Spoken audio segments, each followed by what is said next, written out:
ഇന്ധനവില വർധനവിൽ പ്രതിഷേധിച്ച് മലപ്പുറത്ത് പെട്രോൾ പമ്പിന് മുന്നിൽ കോൺഗ്രസിന്റെ പ്രതിഷേധ സമരം. മലപ്പുറത്തെ രുചിഭേദങ്ങളുടെ കൊട്ടാരം ഇപ്പോൾ പുതുമകളോടെ വീണ്ടും.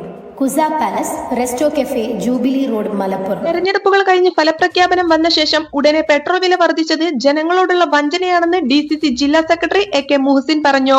പെട്രോൾ ഡീസൽ വില വർദ്ധിച്ചതിൽ പ്രതിഷേധിച്ച് KPCC ആഹ്വാനം ചെയ്ത സമരത്തിന്റെ ഭാഗമായി Malappuram block Congress committee Malappuram Kottappadi petrol പമ്പിന് മുന്നിൽ നടത്തിയ പ്രതിഷേധ സമരം ഉദ്ഘാടനം ചെയ്ത് സംസാരിക്കുകയായിരുന്നു അദ്ദേഹം. ഇന്ധന നിരക്കുകളിൽ മാത്രം ഒതുങ്ങുന്നതല്ല ഇതൊന്നും. ഇന്ധനവില ഉയരുന്നത് ചരക്ക് നീക്കത്തെയും നിത്യോപയോഗ സാധനങ്ങളുടെ വിലയെയും ബാധിക്കുന്നതോടെ സാധാരണക്കാരന്റെ കുടുംബ ബജറ്റ് പാടെ താളം തെറ്റുമെന്നും അദ്ദേഹം പറഞ്ഞു. അതുകൊണ്ട് തന്നെ ഈ വർധന പിൻവലിക്കാൻ ശക്തമായ പ്രക്ഷോഭങ്ങളുമായി പാർട്ടി മുന്നോട്ട് പോകുമെന്നും അദ്ദേഹം പറഞ്ഞു.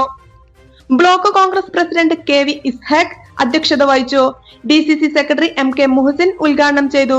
PK Noufal Babu, VSNN Namboothiri, Pari Usman, Mujeeb Anakkayam, KS Sundaran, M Jayaprakash, Manoj Adhikarath, TA Rafeeq, advocate Abbas, Varikkodan Samad, K Prabhakaran തുടങ്ങിയവർ സംസാരിച്ചു.